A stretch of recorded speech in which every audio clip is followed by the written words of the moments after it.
नमस्कार। देवाक्षर में आप सभी का स्वागत है। आइए सुनते हैं माँ की मधुर स्मृतियाँ नामक पुस्तक से स्वामी निर्वाणानंद जी की श्री श्री माँ शारदा देवी की स्मृतियाँ। शीर्षक है माँ के सानिध्य में। महाराज बता रहे हैं कि माँ को मैंने पहली बार काशी के सेवाश्रम में देखा। जहाँ तक स्मरण आता है, यह 1912 ईस्वी के नवंबर माह के प्रारंभ की घटना है। काली पूजा के बाद वाले दिन माँ सेवाश्रम में आई थीं। तब मैं कुछ दिनों पूर्व ही संघ में सम्मिलित होने के उद्देश्य से सेवाश्रम में आया था। वहां आने के पूर्व ही श्री रामकृष्ण वचनामृत तथा अन्य सूत्रों से मैं माँ के बारे में जान चुका था। महाराज अर्थात स्वामी ब्रह्मानंद जी भी उस समय सेवाश्रम में ही निवास कर रहे थे। माँ अद्वैत आश्रम के निकट स्थित बाग बाजार के निवासी किरण दत्त के लक्ष्मी निवास नामक भवन में ठहरी हुई थीं। माँ ने उस दिन सेवाश्रम में घूम घूम कर सब कुछ देखा था। सेवाश्रम के साधुओं को नारायण ज्ञान से रोगियों की सेवा करते देखकर वे अतीव प्रसन्न हुईं। उन्होंने कहा था, देखती हूँ कि ठाकुर यहाँ स्वयं विराज कर रहे हैं और मेरे लड़के जी जान से रोगियों की सेवा करके उन्हीं की पूजा कर रहे हैं। काफी देर सेवाश्रम में बिताने के बाद माँ लक्ष्मी निवास लौट गईं। थोड़ी देर बाद माँ ने चारू महाराज स्वामी शुभानंद जी के पास 10 रुपए का एक नोट भिजवाया।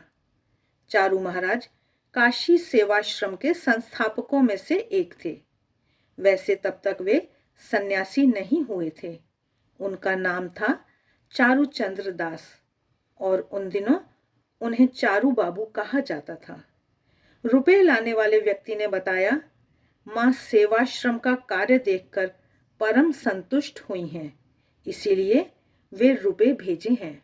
माँ ने यह भी कहला भेजा है कि सेवाश्रम का कार्य मुझे इतना अच्छा लगा है कि यहीं स्थायी रूप से रह जाने की इच्छा हो रही है।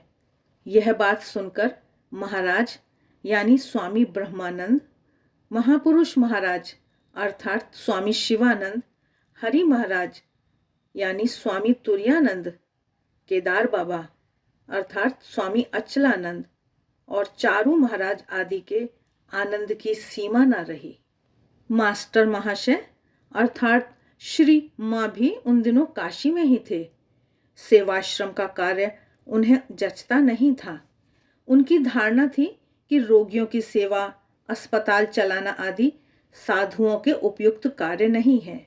ये सब ठाकुर के भावों में बाधक हैं। साधुओं को केवल साधन भजन में ही निमग्न रहना चाहिए। सेवाश्रम देखने के बाद माँ का अभिमत तथा 10 रुपए देने की बात का उल्लेख करते हुए महाराज अर्थात स्वामी ब्रह्मानंद ने मास्टर महाशय से कहा, आपने सब सुना ना? मास्टर महाशय बोले, जब माँ ने ही कहा है तो फिर क्या कहना। अब तो मानना ही पड़ेगा कि यह सब निश्चित रूप से ठाकुर का ही कार्य है। उस बार माँ काफी दिनों तक वाराणसी में रहीं। उस दौरान बीच बीच में वहां के अद्वैत आश्रम तथा सेवाश्रम में उनका पदार्पण होता रहता था। महाराज प्रतिदिन माँ को प्रणाम करने लक्ष्मी निवास जाया करते थे। साथ में कभी कभी हम लोग भी रहते। उन दिनों माँ के साथ मेरी अधिक बातें न होने पर भी यदा कदा उनके विशेष स्नेह का आभास मिल जाता था। 1914 ईस्वी के दिसंबर के अंत में महाराज के निर्देश पर मैं सेवाश्रम से बेलूर मठ चला आया। माँ उन दिनों उद्बोधन में निवास कर रही थीं। मठ में लौट आने के बाद मैं माँ का दर्शन करने उद्बोधन गया था। बेलूर जाने के पहले बाढ़ राहत का कार्य करने मैं काशी से पश्चिम बंगाल चला गया था। वहां परिश्रम तथा अनियमित जीवन बिताने के कारण मेरा स्वास्थ्य उस समय खराब चल रहा था और यह बात माँ की नजरों से छिपी न रह सकी। मुझे देखते ही माँ उद्विग्न स्वर में कहने लगी, यह क्या हालत बना रखी है तुमने? मैं बोला, कुछ दिन बाढ़ राहत के कार्य में लगना पड़ा था, वहाँ खाने पीने का कुछ ठिकाना नहीं था, इसीलिए तबीयत शायद थोड़ी बिगड़ गई है। माँ ने कहा, थोड़ी नहीं, काफ़ी बिगड़ गई है। कुछ दिन अच्छी तरह से खा पीकर शरीर को ठीक कर लो। तुम्हें ठाकुर के बहुत से कार्य करने होंगे। स्वास्थ्य ठीक नहीं रहा तो काम कैसे चलेगा। मठ लौटते समय माँ ने पुनः उस बात का स्मरण दिला दिया। उस बार मैं मठ में कई महीने महाराज की सेवा में रहा। तभी मेरे मन में प्रबल इच्छा उत्पन्न हुई कि मैं उत्तराखंड जाकर कुछ काल तपस्या करूं। माँ उद्बोधन भवन में थी। वहां जाकर मैंने माँ से तपस्या के लिए जाने हेतु अनुमति की प्रार्थना की। प्रारंभ में तो वे राजी नहीं हुई और आकुलता पूर्वक कहने लगी, नहीं बेटा, तुम अभी बच्चे हो, तुम्हें अभी तपस्या के लिए जाने की आवश्यकता नहीं। वहां कहाँ रहोगे, खाना कैसे जुटेगा। परंतु मैं भी छोड़ने वाला न था। मैं उनसे अनुमति के लिए अनुरोध करता रहा। माँ ने फिर कहा, नहीं बेटा, तुम्हें कष्ट होगा, तुम्हें तपस्या के लिए जाने की जरूरत नहीं। माँ के कंठ से मानो व्याकुलता तथा उत्कंठा झलक रही थी, परंतु मैं भी छोड़ने वाला नहीं था। बारंबार अनुमति के लिए अनुनय विनय करता रहा। आखिरकार माँ बोली, ठीक है बेटा, जब तुम तपस्या के लिए इतने ही व्याकुल हो तो काशी चले जाओ। वहां सेवाश्रम में रहना और बाहर भिक्षा मांगकर खाना, अन्यत्र कहीं मत जाना। तब मैंने कहा, लेकिन माँ, मैं पैदल चलकर ही वाराणसी जाऊंगा। माँ पहले तो इस पर राजी नहीं हुई, परंतु बाद में मेरे बारंबार आग्रह पर सहमत हुई। विदा लेने से पूर्व माँ ने मेरे सिर पर हाथ रखकर कहा, खूब आशीर्वाद देती हूँ बेटा, तुम्हें सिद्धि प्राप्त हो। माँ का आशीष शिरोधार्य कर एक दिन मैंने पैदल ही वाराणसी की ओर प्रस्थान किया। उस बार मैं 7-8 महीने काशी सेवाश्रम में रहा।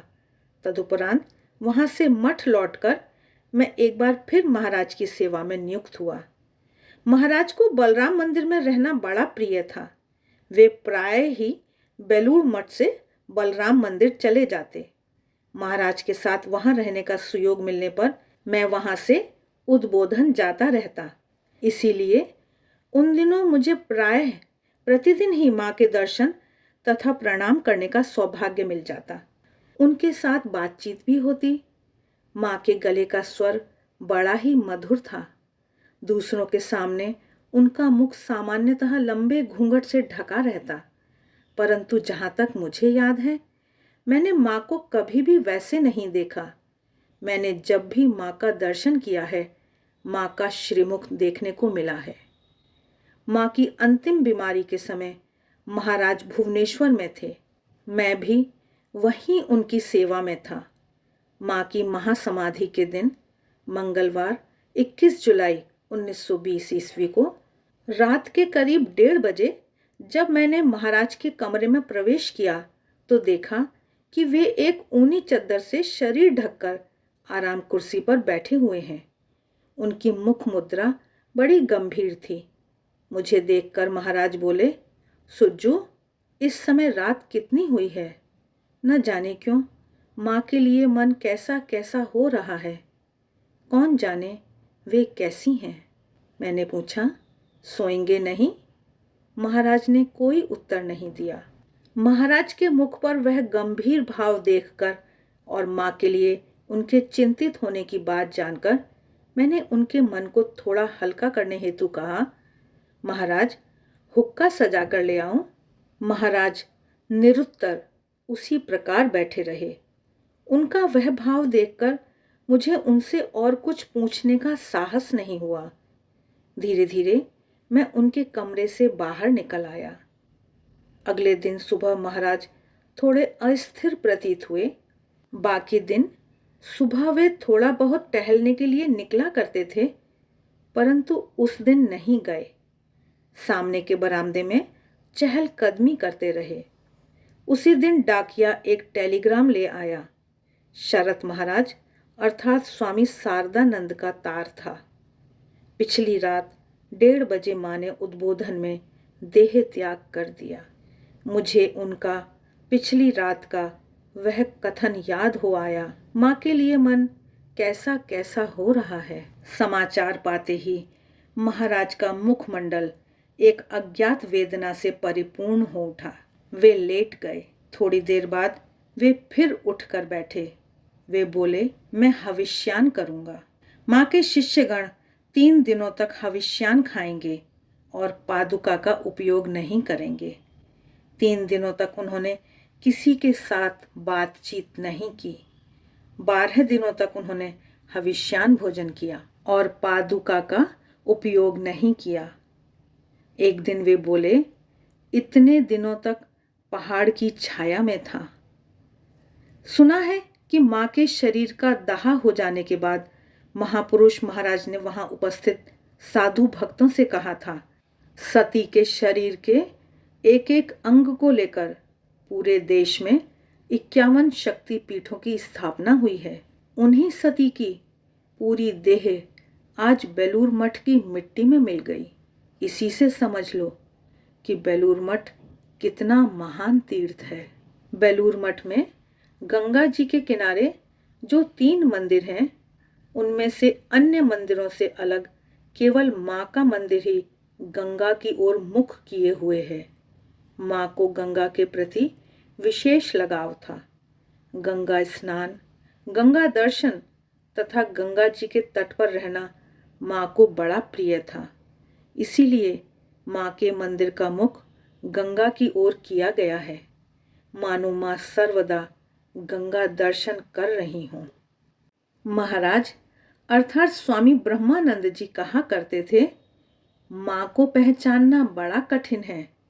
साक्षात जगदम्बा होकर भी वे घूंघट लगाए साधारण महिलाओं की भांति रहती हैं। यदि ठाकुर स्वयं ही ना पहचानवा देते तो क्या हम लोग उन्हें पहचान पाते? एक भक्त ने मुझे बताया था, माँ ने स्वयं ही उनसे कहा था, मैं ही सीता हूँ। आज के लिए बस इतना ही। आशा है स्वामी निर्वाणानंद जी की, श्री श्री माँ शारदा देवी की ये मधुर स्मृतियाँ आपको अच्छी लगी होंगी। मिलते हैं फिर, तब तक देखते रहिए देवाक्षर। आप सभी का बहुत बहुत धन्यवाद।